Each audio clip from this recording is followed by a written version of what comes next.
I don't know if you ever gave me a reference. I was going to ask you for the reference where that was. I have a reference this morning that I can go back and look at. Which one? Which one? There's 4 documents. There's 5, there's only one final rule from the treasurer.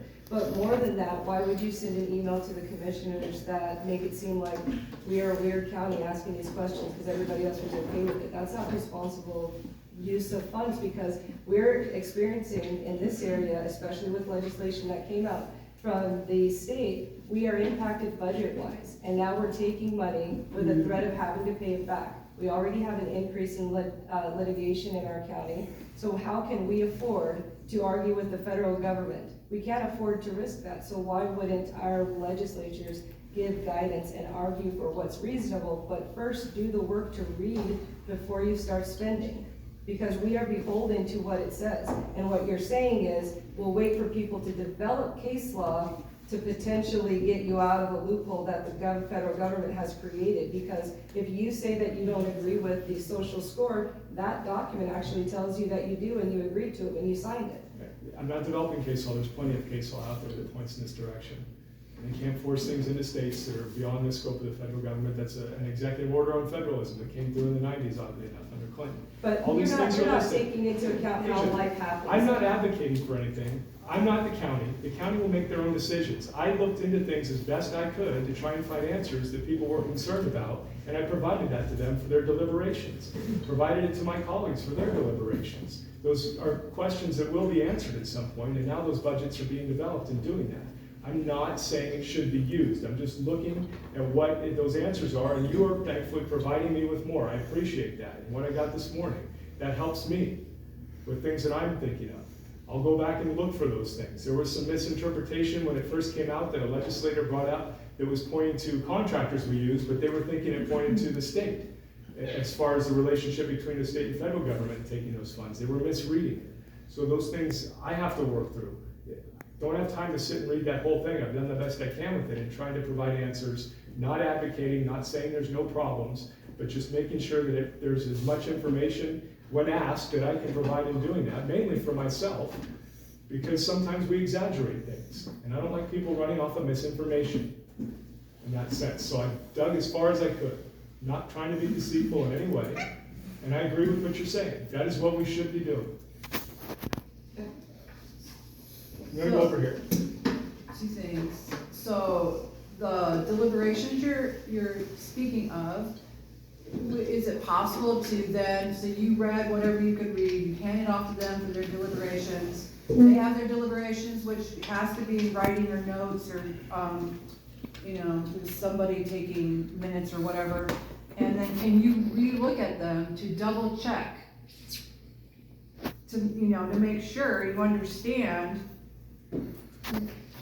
what The she's rules talking and about. Oh, yeah, I don't know who else is looking this closely. This is just It's like something an I've extra done. set of eyes. And the governor's office has done as well in doing that. I agree. They should be, especially the budget committee should be looking at these things, and the commissioners. So that they can go back and refer to that as much as they want. Until they start spending the money, none of that applies. They can say, yes, we're interested, but when they start spending the money, then that all goes into effect.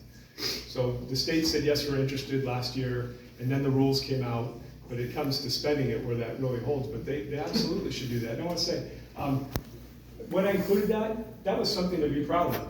They hear the citizens of Bonner County are watching this closely enough and are curious about that, and that we were the only state digging into this to see what this looks like. It wasn't a slight in any way or to demean anybody or to say that this is funny, but this is something we should be proud of.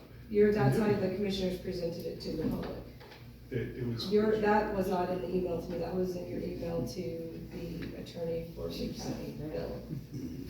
That we were the only county looking into it, right? But I think that's a good anecdote. So the way it was explained to those that were in that meeting was more on the line of, well, why are you guys care? We're the only ones that are going to be paying attention to it. That's not my opinion. And that's why we have been paying attention and looking for the answers. Absolutely. I'm glad you've done it.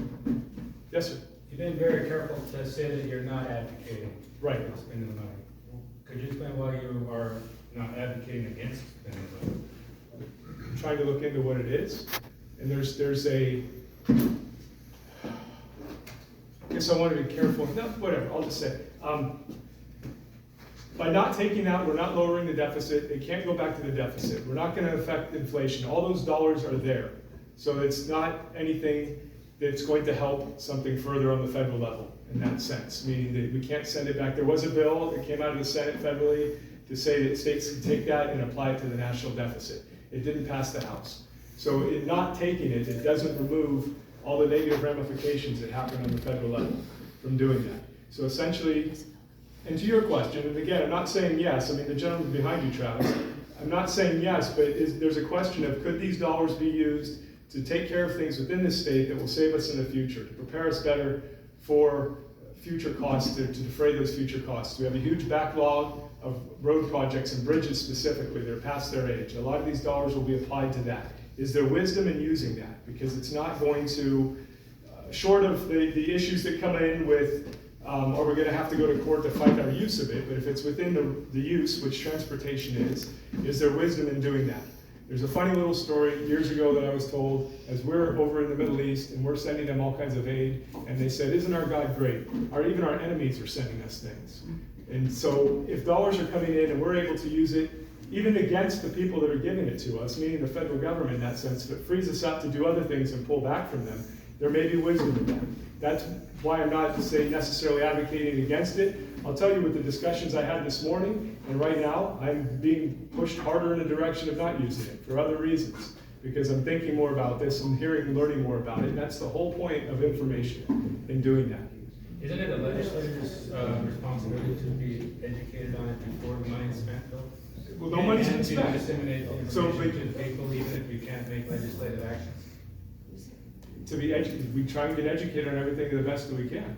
But as a legislator, if you're unable to influence legislation, isn't it your responsibility as a representative to spread that information down to the people that you represent, to the county level, for example?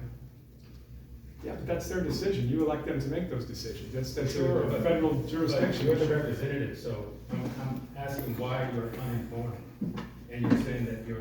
I am more informed than 90% of my colleagues, if not more, on this issue. So it's not, it is, no, it's not, but that's what happens in doing that. So I'm trying to get more and more informed on this in doing that. So I don't think it's necessarily, when they ask me for information, I'll give it to them. That's what I do. There's other things I have to do down there in that building that I'm not just going to be expressing things. I'm not specifically asking, so we all have a role, so there's the public, there's the commissioner, there's the legislators, the governor, and so on. And I'm asking, as a legislator, I'm not asking only for you to give input to the commissioners, but how about to the people that elected you? What would you propose them to do? Spread it. Well, that's what I- Become educated. Become educated. Sure. I can appreciate your comments earlier that some federal overreach is hard to find. It's not hard to find in this bill. Sage, do you My concern mainly realize, was the assumption and fear that there were going to be vaccine mandates forced upon citizens of Idaho if you took these dollars. And that's what I was drilling down on, as far as that goes. Not all the other little aspects of it, which I'm very happy to hear in that sense. I was going to release the memo that they put together for me that I sent to Bill Wilson in that sense, so people could see that and see all the case law and different things that have studied and why I am of the position that that threat is not there.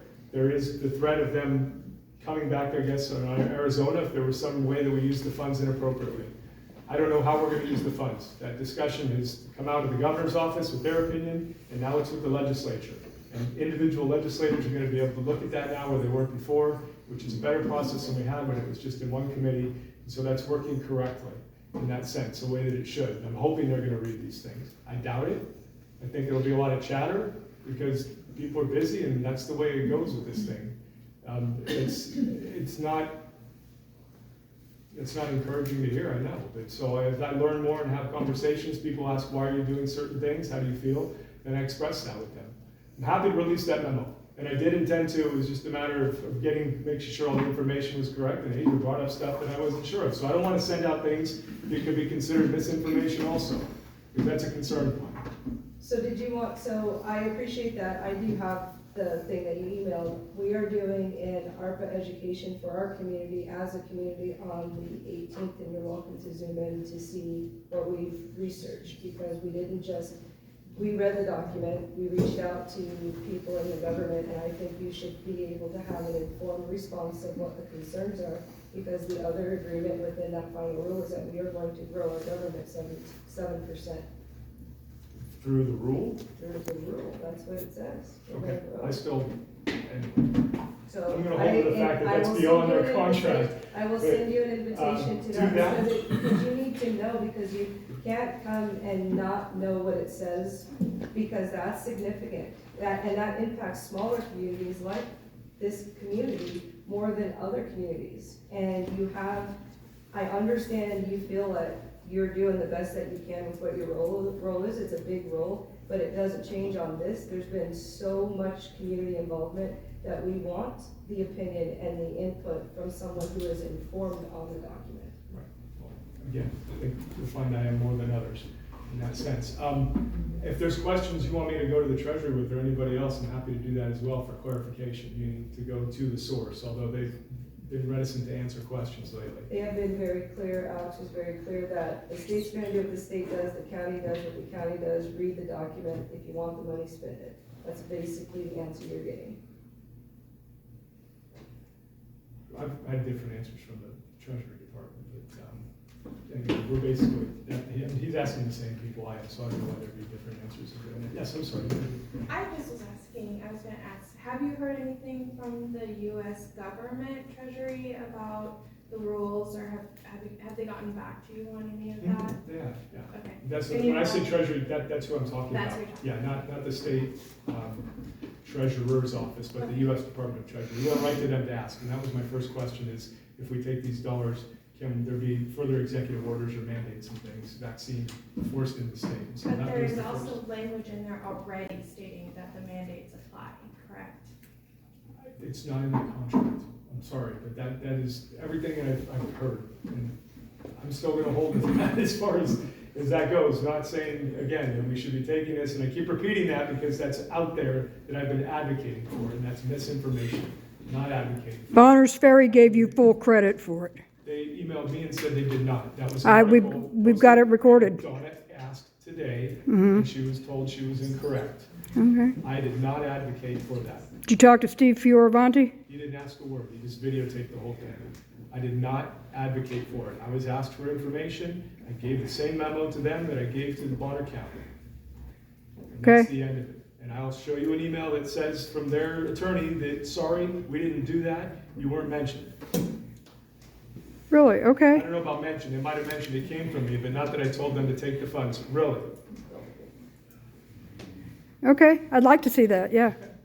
Yes, So, it seems that, or it sounds like, what is your name? Asia, Asia? yes. What she is proposing to invite you into this Zoom meeting, I think that's awesome. I think that's incredible, because then you will learn more, because you know what, these days, we as citizens have to take a part like we are, and even more than we are. And so that's just the bottom line, because we don't want to, as leaders in our federal government would say, we won't understand it or know until the thing comes out and we start it, okay? So. no, I'm very thankful for Yeah. that, because what's So you're important to gonna me. get bombarded with more emails and this and that, and because we, the citizens, have to take more responsibility than we are now, and even more than we ever have in our lifetime. Because that's just the nature of the beast, honestly, so, Correct information to make good decisions is what's important, so I'm thankful for that. Yeah. But we all need to have the right information and not run off with something that strikes us emotionally and make assumptions, and that is something I'm worried about. Matt, I'm gonna ask Matt. Well, I don't want to change the topic on ARPA, I know it's a pretty Let's hot keep one, going. But, on the tax relief, when you started off here, is it my understanding, based on what you said, that there's still an option, that tax relief on groceries may come in this session I think down so. the road? Yeah, Okay. I've heard I just talk want to about make sure that. that I heard that correctly. Yes, I've heard And the talk. other thing was that you alluded to that we're kind of working our way towards a flat tax. Are you in support of a flat tax? I am. And if so, what percentage would you like to see that at? Or if you don't know, you don't know. I don't know, it would probably be somewhere between 5 and 6, because we're at 6 at our top rate right now, and you look at our neighboring state, well, Utah's at 5.6 or something to that effect, and that's kind of a target there. I don't know. I haven't gone into the discussion that deeply. some of the discussion this morning also revolved around property tax and maybe eliminating that. And that was an idea that somebody floated last year, a representative floated, of raising sales tax to 12% and eliminating all property tax. We would backfill the counties with a higher sales tax rate, but then your property is your property, which is a very important principle for liberty. But the hard thing is, that's a hard argument to make for all the people that don't own property, that pay that much more money, and so that's where things get sticky with that. But we are having broader conversations about solutions. Our Constitution limits us to mold into property taxes. We can't do something like a Prop 13 and hold assessments at a level or a tax at a level, because of our Constitution demands that like is taxed for like in that sense. But there's no reason we couldn't do a constitutional amendment to allow us to look at those. That's on the table. I'm going to go to her first because I told her wait a moment ago. So I read this morning that there are no less than 3 bills sitting in the Ways and Means Committee regarding grocery tax repeal. Can you speak to that? Will you be voting for grocery tax repeal if a bill gets put forward? Absolutely, I have every time, and I've advocated for it, and the chairman and leadership know well that I'm in support of that. So how do you feel about Senator Zito's amendment to the tax relief bill the other day when she was trying to get grocery tax repeal added to that? I didn't know she was doing that. That's You didn't? fine. No, I didn't. There's a whole lot of other things that go on. But that's fine. It's a It pretty happened- big deal, it grocery happened- tax repeal though. She's Like, a how do you senator. not know about that? Certainly. She's a senator, they don't So- deal with the same things at Well, the same time. That's okay. That happened years ago. Also with a senator, the senator from Dalton Gardens and another one from Meridian, that they did what's called radiator capping. You drive the car in, screw off the radiator, and another car comes in. So what I'm saying to you is they took a tax bill, changed that whole thing into a grocery tax repeal. And that came back to the House, and I voted for it at that point as well. The governor vetoed it. I believe it got through both bodies, and it was vetoed. So that sounds like that's not even the same thing if she's just adding an amendment. If it makes it back to the House, absolutely. I have no problem with that. Those bills are personal bills that I was describing earlier in Ways and Means. So they were just given a bill number without going through the process, and they sit in Ways and Means to do that. If they get pulled out, I'll vote for it. I don't have a problem with that. I support that. You will vote for grocery tax repeal. Absolutely, and I have in the past, and I continue to say it's a good idea. Misinformation. Yes, I'm sorry. Oh, okay. So this year, or I guess last year, our property tax went up, and the county said that the legislature changed the rules so that they don't get very much money from new construction anymore. Right. Is that gonna change this year? It's probably not gonna change enough. A lot of our cities don't like that at all, especially the fast-growing ones, like Ponderay, Dover is having an issue also. Bonners Ferry didn't seem to mind that much, or Boundary County, Bonners Ferry does, but when you have large growth in a smaller city, and that's capped, it's hard for them to provide what they need to provide for. I think they're biting around the edges of that in the Senate right now. I heard a rumor about repealing that, but that came from the new mayor of Dover, actually. He called me and said he'd heard that, and I'd not heard that and doing that. That was a multifaceted approach to property tax relief in a sense, in that it touched personal property tax for businesses and gave some exemptions there that weren't there before, which helped small business, but it did inhibit the counties. So a lot of that conversation is the problems that they have with Ada County, they being the legislators from Ada County, and there's a lot of them in the legislature, it's just more people down there. They don't like the way Ada County runs things, and specifically Boise as well. So in trying to stop the growth of their budgets is why they were going that route, and there's better ways to attack the property tax issue than that. That really is not gonna do anything for us. Another issue I know that they're having is that, because it used to be like April 31st, that you got your property exemption, Mhm. and now it's extended to the whole year, so it doesn't matter when you buy a house here, you get the exemption, and so it's hurting the budgets. Is anything gonna change on that? I doubt it. I've not heard anything. I can certainly let you know if something comes through, but we're just starting to see bills at this point. I think I know there's a lot of concern still about property tax, because that actually harmed in a way, because we were removing more revenue from counties with allowing businesses to have an exemption, a higher exemption in doing that, so that puts a bigger pinch on them. But that 8% cap that we gave is what Bonner County is saying hurt them and why they had to raise the levy rate in order to pay for things in the county. I've not heard any discussion about that, and I'd have to think about the ramifications. Rumors start within their circles as well, as far as, they'll just start chattering and, well, anyway, it's people, and even though they're elected, they still run with an idea without fully vetting the idea in that sense. But I'll remember that, and I'll actually better write it down. I won't remember it, but I'll try and find out.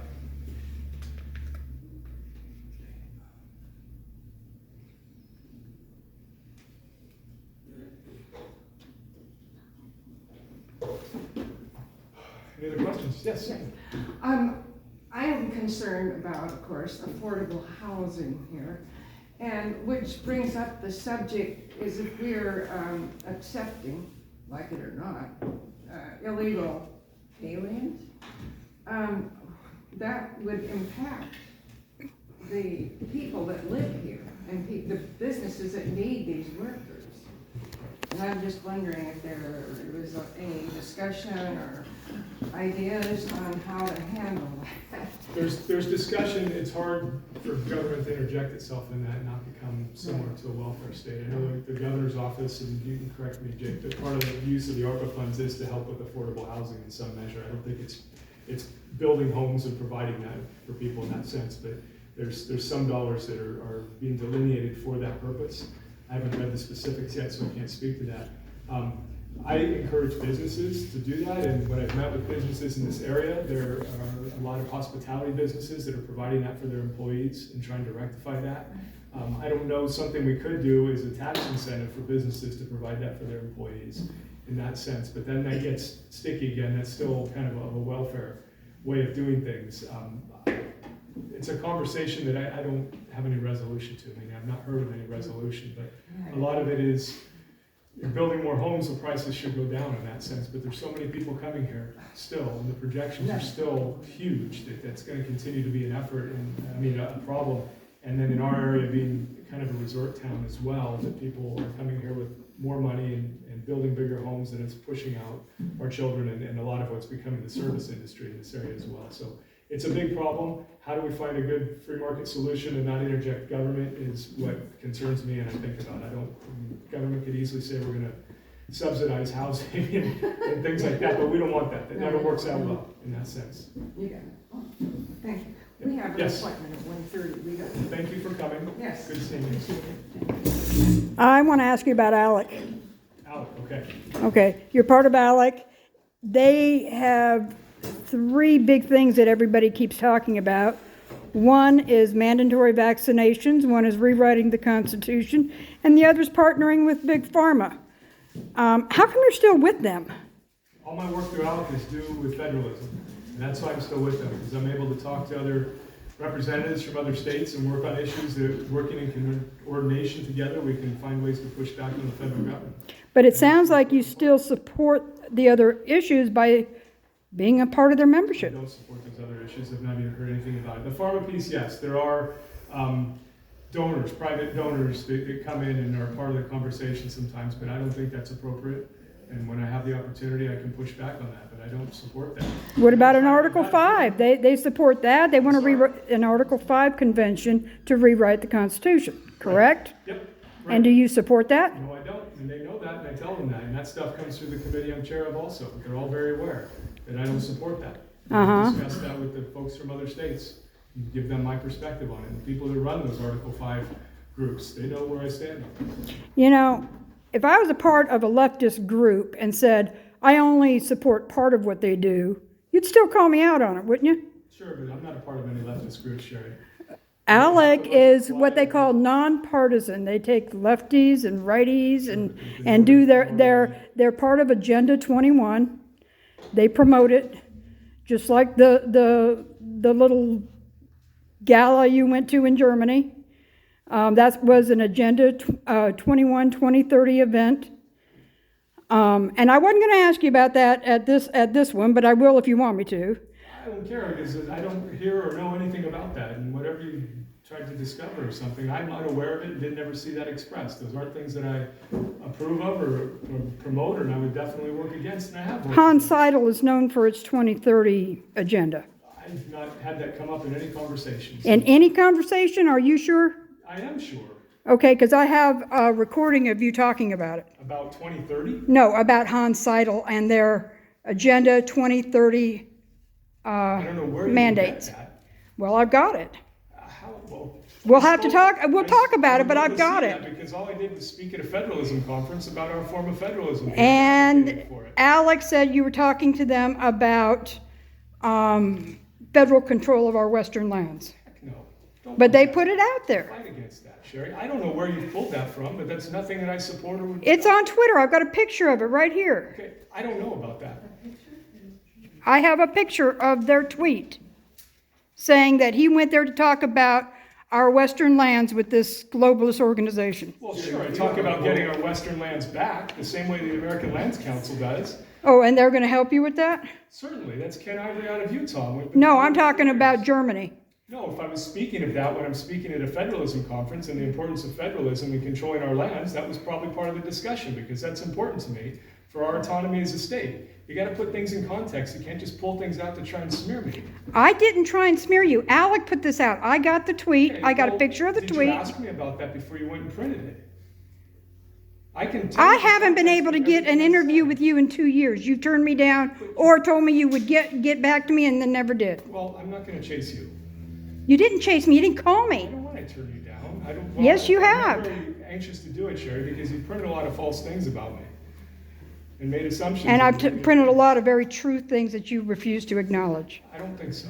I do. I acknowledge everything. I'm not hiding anything. I'm very transparent. Well, how did going to Germany help your North Idaho constituents? It was an opportunity to speak about federalism. And it can help my North Idaho constituents because I can make business contacts to develop business within this state.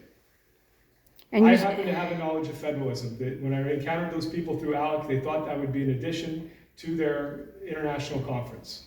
So that's all I spoke about, was our form of federalism, jurisdictions, pushing back on federal government, the necessity of a written constitution, the necessity of elected representation from where you live. And those are the topics that I discussed, and fielded questions from 30 different countries and constantly promoted that. If it's Western lands, it has to do with the fact that we need to get that land back, trying to convince Eastern states of that need. We have some friends in the Eastern states to do it so they can get into Congress and we can do what happened before FLIPMA, and our land is supposed to be returned to the state. Those are things I support. okay, and I can assume that you still support a lot of Alec. I do. Okay, then we'll go with that. Thank I don't know anything you. about those things, and I'll speak to them with them. It's never You've come been to across- one of their Article 5 conventions, their little practice conventions. Yeah, the speaker sent me down there knowing I wasn't in favor of it, so as a contrary voice, I went down there. Really? Yep, the House of Representatives sent me. And you couldn't say no. Wanted to see what it was. You've got to educate yourself to make decisions. Ah, so you weren't sure you were against it then, is that what you Sure, I mean? was against it, but I don't know what it looks like, so I can speak to it more effectively. Uh-huh. Okay, I think Yes. this isn't a room for debate, we're here to listen. Well, it's I okay. think it's There's a lot of answering garbage your that's come out through that, so question. I I want know, to but answer these things. let's give everybody equal time, and I think Sherry's had all her questions answered, at least. All right, Thomas, thank you. Yes? I'm curious to know why you are against the Article 5? I think it's just going to be a big circus. I think to get the number of states required to even get anything out of the convention probably won't happen, and then when, if anything did come out and it went to the states, it probably wouldn't happen. There's some decent ideas, like term limits for the Supreme Court and holding Congress to a specific budget, a budget amendment and doing these things. But with what I witnessed at that thing, there was already infighting between the two groups and a group that's all supposed to agree in doing that. So I'm not thinking that anything will truly happen. There'll be a ton of undue influence with money and media and other things coming into it when it's on a national scale to try and drive it off the rails in doing it. There's good people that love this country that are involved in that effort. There's some pretty crappy people that we don't want anywhere near our Constitution involved in that effort also. And I just think it'll be a big waste of time and a waste of money in doing that. So you're that's what I against think. it? Yes. An Article 5 convention? Yes. Okay. Yes, I'm doing that. So that's why. I'm sorry, I like to learn and try and speak as intelligently as I can about an issue. Asia exposed a little deficiency in what I've learned about ARPA, but that's fine because now I'm educated more about it in doing that. And that's the way I handle things. I don't like to just assume and go off innuendo and emotion. So that's why I went to that thing, so I could see. Yeah, I think your job is just gonna get more challenging as the days go on because the nature of the beast. And so if there's any of us that can help, like Asia, in saying, hey, come to the Zoom meeting, I think it helps you even more, honestly. It could help you even I more. appreciate that. And then I think we're reaching a crescendo. And that things are continuing to build up in a negative way, and then hopefully, if we can pick up the pieces correctly when it happens and doing that. And my hope is a lot of this is driving us back to a stronger federalist system that we were intended to have as we started as a country in doing that. They're pushing harder and harder for more centralized control through Washington, D.C., but that's pushing more states to look at this more closely and try and uphold federalism principles in doing that. So that's what encourages me about doing it. Yeah, the Yes. citizens have awakened, and they're not gonna just sit by and pour, just saying. Good. Are you willing to write down the date and the time of the ARPA education session that we're gonna be providing? Sure, I thought you were gonna send me an email. Okay, yeah. And what time on Friday? 6 p.m. Oh, I'll send you a Zoom link. the plane leaves at 6, so I'll probably be on the flight. Well, We'll record it. No Okay, problem. do, I would, I'm not averse to that at all, I do want to hear what you've heard. The plane leaves 5:55 Boise. So, well, actually, I'll land probably about 6, so I can join, so it'll be 6 our time when I land.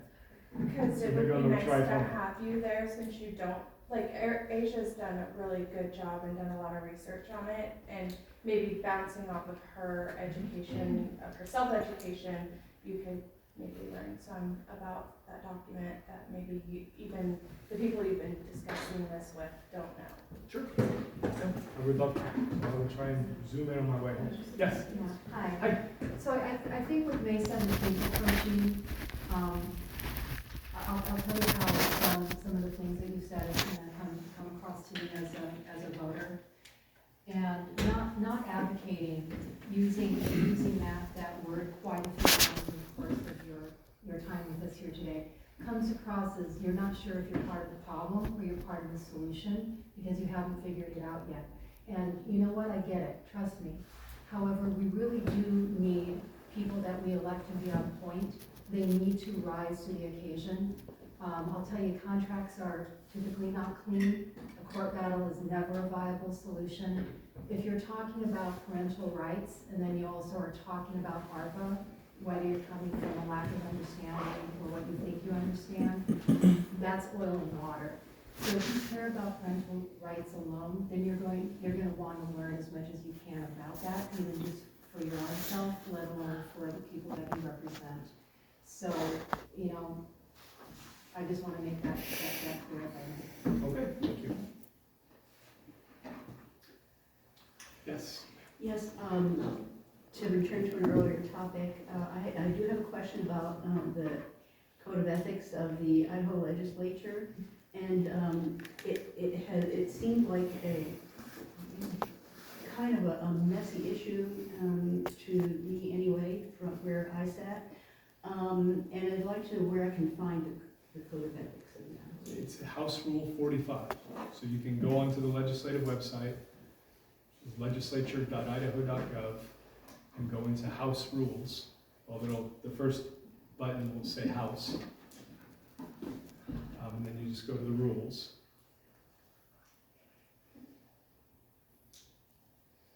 And then it's House Rule 45, so you should be able to find it there, read it in its entirety. It's not very long. That is my concern from just top of the wave. Sure. discussion. Well, we are discussing that rule right now and trying to make it better, because there are some gaps in that we experienced that weren't known before. There was a large push, about 12, 15 years ago, to have an independent arbiter for ethics within the House and within the building that the Democrats were doing. They wanted a retired Supreme Court justice or a citizens panel or something to do that. And there's a lot of danger in using people outside the legislature to adjudicate what the legislature, how we should behave. So this was crafted as an alternative within the House. The Senate has a little bit different model of doing it, but it was nothing ever rose to the occasion of taking it to the public hearing prior to this. So we are working on that to improve it, because there were some holes in it, definitely. I would suspect that the code of ethics does need to be flushed out in more detail. That is just my. We got What time? One more. Okay. I just need a little clarity. Was the discussion over here earlier, back and forth, was that about constitutional convention? Yes. Thank you. As I understand the position, I really appreciate you wanting to, you don't support that. That's a big can of worms. Here's what your definition of inflation is. Inflation. Uh-huh. Things costing more than they should at a very basic level. I mean, Is when it- there's more money available to be used than should be, I mean, if we all have more money to spend on something, prices are going to be increasing because the race to the top or race to get that product or good is easier to attain in that sense. So if we're both going after the same piece of bread and you've got $10 and I have 11 and I want to eat, I'm going to pay 11, but then you may have 15 and I might have 20. And so things then reach a level that is inflated over their true value because there's more money circulating and available. Right, so wouldn't you, by taking the ARPA money and all the federal handouts, cause inflation? Because Absolutely. $2 million chasing 2 through goods? Absolutely. That's what's happened. We've seen that with the paycheck. I mean, this extra $600 that were coming in and a lot of the CARES Act dollars and other things like that put many more dollars in circulation. That's why we see inflation. My point in what I was saying earlier is even if we don't take those funds, that amount of money is still there and going to be spent. Meaning they are not, an argument to not take the funds won't be that our inflation has increased or our deficit has increased. That's going to happen no matter what. Not taking the funds for other reasons are to be expected. Isn't that the same as saying, I'm gonna die either way, of old age, or I can die of poison, but why not just take it, because I'm still gonna die at some point? I mean, that's. That may be some people's rationale, but I'm just saying that that's not an argument. I mean, I can't, in not taking it, we're not helping that. We're going to have more inflation, and there's gonna be a larger deficit. These dollars are already typed into the computer, and it will just go to somewhere else in doing that. So I'm just removing arguments and trying to find, why the reasons are of how to make the decisions. That's, so I don't argue, no, you're absolutely right. This is gonna increase inflation. Yes, ma'am? So, am I understanding you to say that if it's not gonna do good, the money is in Idaho, and there's no way to really return it? Yes, there is. It's gonna go into this either nothing or? So the money, we said we're interested in taking it at this point, and not until we start spending it. We haven't started spending it yet, correct? Governor's office, I don't think we've started spending it on anything. There may have been a small amount in education. Okay, but, so what, okay, yeah, I apologize, didn't know. What I'm talking is a national scale, so if we said no, we're not taking those dollars, then that's where, it still is gonna be used somewhere else. Okay, so it's In not that gonna sense. just sit in Idaho? No. But the use of it is going to inflate Idaho. Oh, yeah, I mean, we're experiencing And that's that, one absolutely. reason to use it. Right. We've derived a little benefit from it with our budget surplus, and they're trying to use that wisely on infrastructure projects, right? Not building government or doing things we have to continue to pay for when those dollars are not here. But that's more on a national discussion, that if we don't take it, it's still out there being used by some other state. So I didn't know we started using it, but thus it begins. Thank you, I appreciate the questions. I'll get you at the next one. Okay, and the difficult questions, I pride myself on not hiding anything. I may not have all the answers, but I'm happy to answer questions and to go find answers if I don't have them.